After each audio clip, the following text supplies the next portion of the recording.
नाही वकील साहेब, ते गेले आहेत ना, ते शोधून आणतील बाबा नात्यांना. नाही रमाबाई, ते गेलेले नाहीये, ते पळून गेलेले आहेत. आता पळून गेलेली व्यक्ती कशी काय कोणाला शोधून आणू शकेल? अरे मला याच्याशी काहीही घेणं देणं नाहीये. मला फक्त एवढंच सांगा, माझं काम होणार आहे की नाही होणार आहे? जी, तुमचं काम संध्याकाळपर्यंत होईल, तुम्ही काळजी नका करू. मी तर ऐकलं होतं की भीमराव खूप बहादूर आहे, न्यायासाठी लढतो.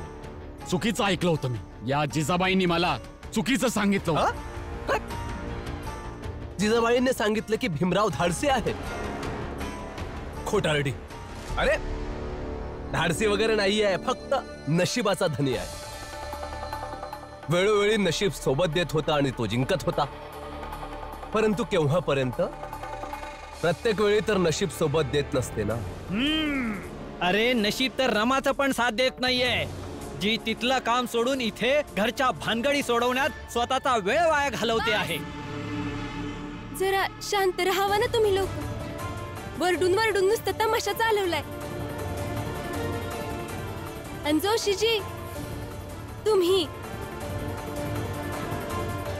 तुम्हाला तर फक्त एवढंच पाहिजे असतं ना, कसे माझे पती आणि आमचं कुटुंब त्रासात राहील. मग होतोय आम्हाला त्रास. बस झाला आनंद तुम्हाला. जावा प्रचंड देवजींसोबत जाऊन आनंद साजरा करा आणि आम्हाला बी आमचं जगू द्या. वकील साहेब, तुम्ही संध्याकाळपर्यंत थांबा. हे बाबा नात्यांना शोधून आणतील.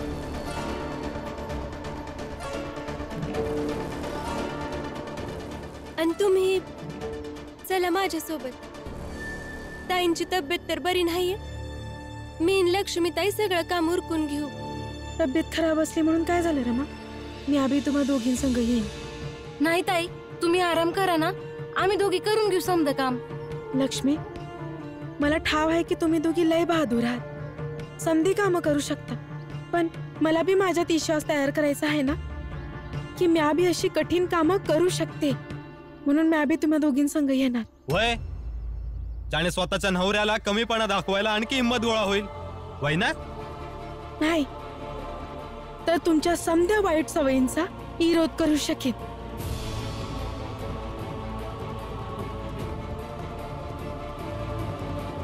रमा, लक्ष्मी, चला. ताई ताई ऐका, तुमची तब्येत परत बिघडल. तुम्ही राहू द्या ना, मी आणि ताई जाऊ की आम्ही? नाही रमा, आपण तिघी संगती जाऊ. चला लक्ष्मी, चल. थांबा, मी आपण येतो. नाही, तुम्हाला माझी आण आहे. तुम्ही कुठे बी जाणार नाही ना. आमची मदत कराया आणि नाही कुठं काम शोधायला. इथंच थांबा ना. चला.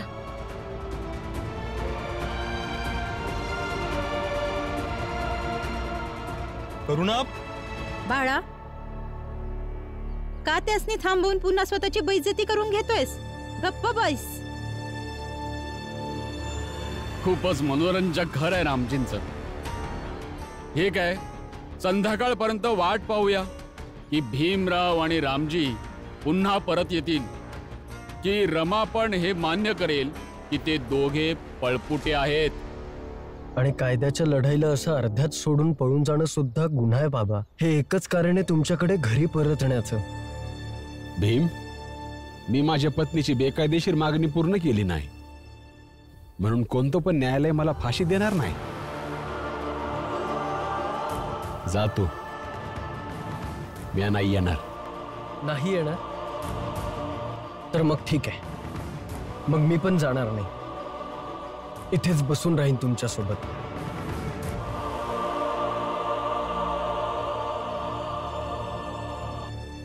पण रमा, भीमभाऊ आता कुठे असतील? मला वाटतंय की त्यांना आत्यान बाबा भेटले असतील, पण ते दोघं घरी यायला तयार नसतील आणि हे समजावत असतील. पण तुला कसं ठाव रमा की असं झालं असेल? बायको आहे त्यांची. ते कधी काय करतात कधी काय करू शकतात अंदाज असतो की. आणि बघाच तुम्ही हेच झालं असेल. अशी समज प्रत्येक नवरा बायकोच्या नात्यात असली पाहिजे. आणि ज्यांच्या मध्ये अशी समज नसते ना त्यांना आयुष्यभर अडचणी होत असतात. ताई, रमा, अजून बी लय काम बाकी आहे. कसं होईल आजच्या आज? वहीन नाही तर नाही, पण शेवटपर्यंत प्रयत्न करत राहिलं पाहिजे असं माझे पती म्हणतात. प्रयत्न शेवटच्या क्षणापर्यंत करत राहिलं पाहिजे बाबा. आणि हाच तर संघर्षाचा एकमेव मूळ सिद्धांत आहे. चला ना घरी.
मीरा, मीरा, हीच योग्य वेळ आहे. निघून जाऊया.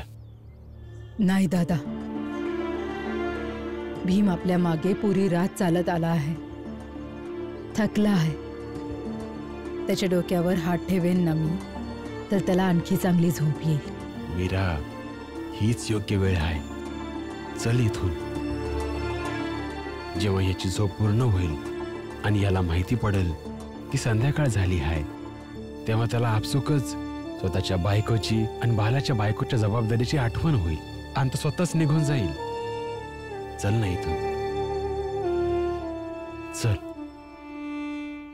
ठीक आहे, चला.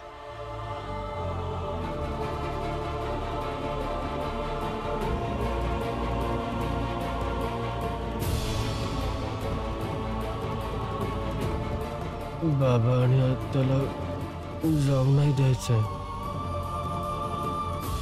त्यांना थांबवायचंय. जाऊ नाही द्यायचंय. आत्या, बाबा, आत्या, मी तुम्हाला जाऊ नाही देऊ शकत. भीम, काय झालं बाळा? झोप माझ्या मांडीवर. मी तुझ्या डोक्यावर हात फिरवते. नाही नाही नाही आत्या, मला माहित नाही मला झोप कशी आली. आणि झोपेमध्ये मला एक स्वप्न देखील पडलं की मला झोपलेलं बघून तुम्ही इथून निघून गेलात. मी असं झोपू शकत नाही. तुम्ही दोघे इथेच बसून राहा. मी तोंड धुवून येतो. भीम, हा, बघितलंस दादा, आपण निघून गेल्याने बाकी समध्या समस्या संपून जातील. पण भीमचं काय? त्याची बेचैनी तर बघा. तो तुमच्याशिवाय झोपू बी शकत नाही. मला तर वाटतं की आपण गेलं पाहिजे. घरी परत गेलं पाहिजे आपण. हा बाबा, चला ना घरी. भीम, भीम, माझं म्हणणं समजून घे. नाही समजून घेणार मी. कारण मुलगा आहे तुमचा. तुमचा गाठोडं द्या, मी उचलतो. मी तुमच्या सोबत चालेन. जिथे जिथे तुम्ही दोघे जाल तुमच्या मागे येईन. तुम्ही जिथे म्हणाल तिथे जाऊ. पण इथून चला बाबा. माझं म्हणणं तर ऐक. चला बाबा, चला.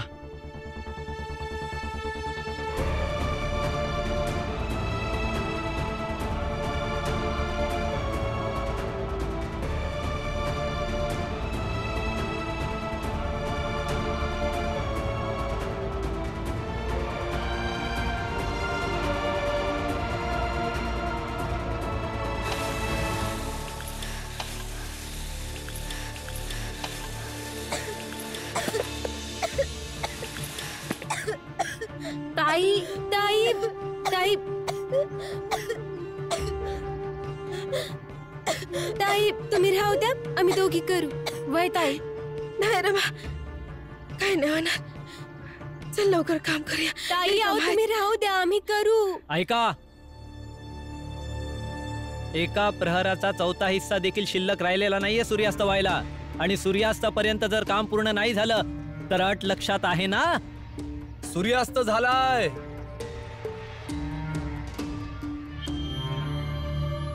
नमस्कार. प्रणाम. सूर्यास्त झालाय या रमाबाईचा. रमा, अट हारली आहेस तू. आणि यावेळी तर तुझा तो भीमराव देखील नाही आहे जो तुला हारण्यापासून वाचवू शकेल. काहीतरी नाटक करून हारण्यापासून नाही वाचवू शकला तर दुसऱ्यांना लांब लचक भाषण वगैरे देऊन स्वतःचं म्हणणं समजून घ्यायला भाग पाडेल. तुम्ही तिघी सूर्यास्तापर्यंत मातीत चाळून घ्यायचं काम पूर्ण करून दाखवा. आम्हाला माहितीये की तुम्ही तिघी हे काम करू शकत नाही. मग काय होईल? तुम्ही तिघी फुकटच्या मजूर व्हाल. नरोत्तम, हो, तो भीमराव अग्रीमेंटच्या मजुरांच्या विरुद्ध होता ना? हो, असं तर होतच प्रचंड देवजी. आता मजा येईल. आता मजा येईल जेव्हा तो इथे येईल आणि बघेल की त्याची बायको रमा आणि त्याच्या दोन्ही वहिनी इथे वेठ बिगार मजुरांचं काम करत आहे. प्रचंड देवजी, अजून लय वेळ आहे, आम्ही करू बर का. काही करू शकणार नाहीयेस रमाबाई. त्या भीमराव शिवाय तुम्ही लोक नीटपणे नाटक सुद्धा करू शकत नाही, समजले? आज तू हरणार आणि तुझी ही हार आम्ही सगळे मिळून इथे बघू. आणि हो, तुझा तो पळपुटा नवरा जेव्हा इथे येईल तेव्हा तोही बघेल. भीमराव सारखा म्हणतो ना की त्याचं जिंकणं त्याच्या बायको रमाचंही जिंकणं आहे. तर आज त्याची बायको रमाची हार त्याची हार होईल. भीमदादा हारू शकत नाहीत.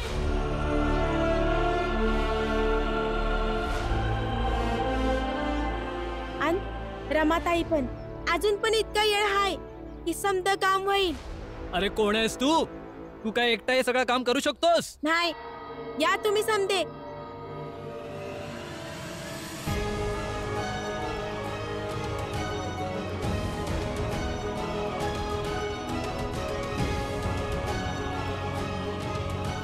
हे समजे करतील.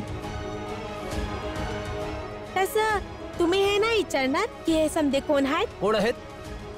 उपकार आहेत आमच्यावर भीमरावचे.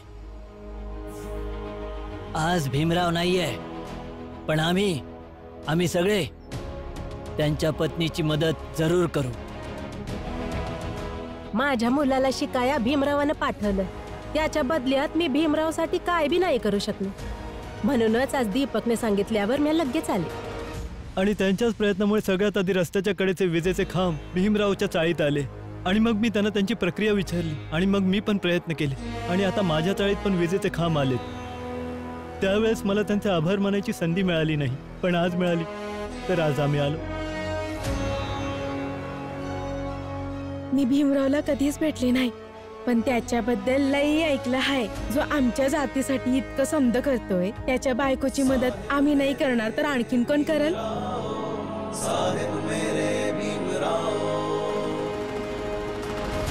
हा भीम कोणी नेता वगैरे आहे का, ज्याच्या बोलण्यामुळे सगळेच इथे आले? नाही, काही नेता वगैरे नाहीये, अभिनेता आहे.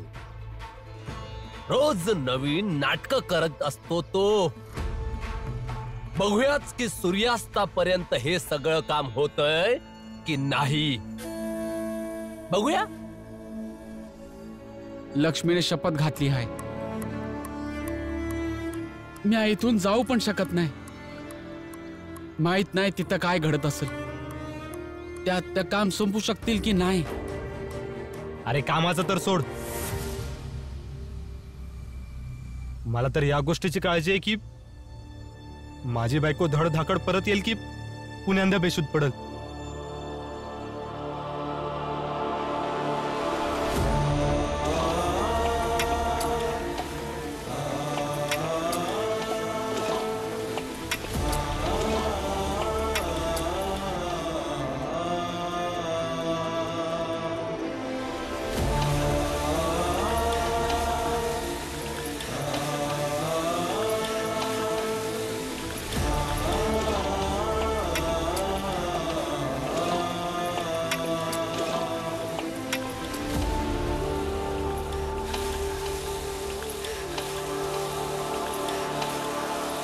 हे समज पाहून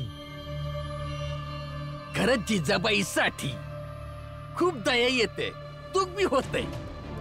आता असं बी काय झालं हितेश भाऊ की आज तुम्हाला जिजाबाईसाठी इतकं दुःख होते? अरे दुःख तर होईलच ना. रमा, लक्ष्मी आणि बाळाची बायको देखील बाईच आहे ना. त्यांचं किती चालतं. इथं दोन नवरे बसून दुःख करते आणि तिथं जाऊन ते आपापल्या बायकासनी बघू बी शकत नाही. आणि तिथं त्या रामाचं किती चालतं आणि स्वतःच्या नवऱ्यावर किती अधिकार आहे. हे कोणापासून लपलेलं बी नाही.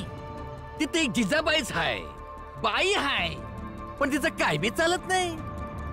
याच गोष्टीचं वाईट वाटतंय, खेद होतोय.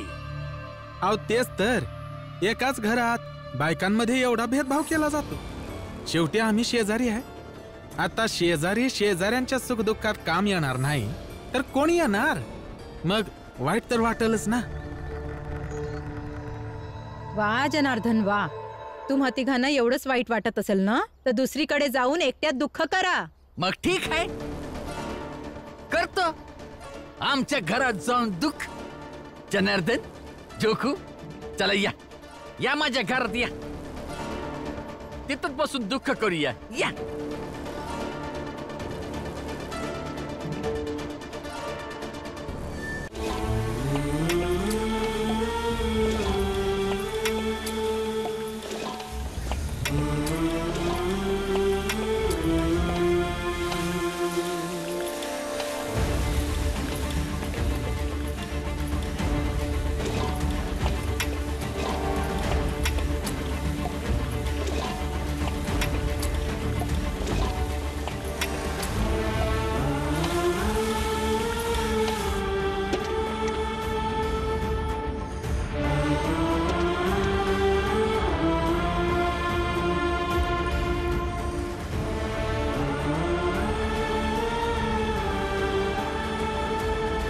झालं आमचं काम.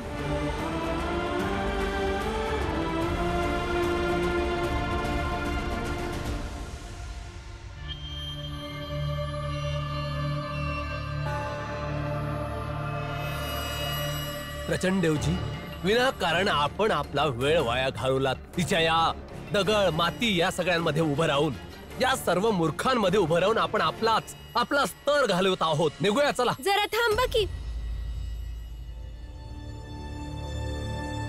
इथून असा गैरसमज करून घेऊन नका जाऊ तुम्ही.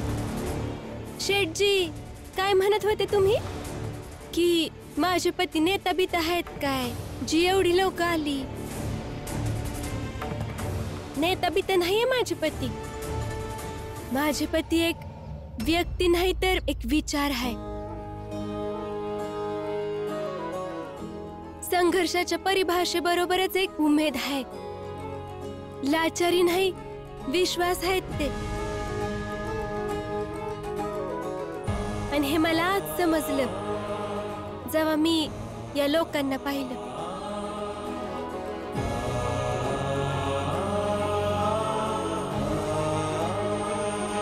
आणि जोशीजी तुम्ही हा विचार करा का आमच्या जातीमध्ये माझ्या पतींच्या गोष्टींशी किती लोक सहमत नाहीयेत, पण तरी बी ही लोक आली. ज्या दिवशी माझ्या पतींशी सहमत असलेल्या लोकांची संख्या वाढेल त्या दिवशी काय होईल?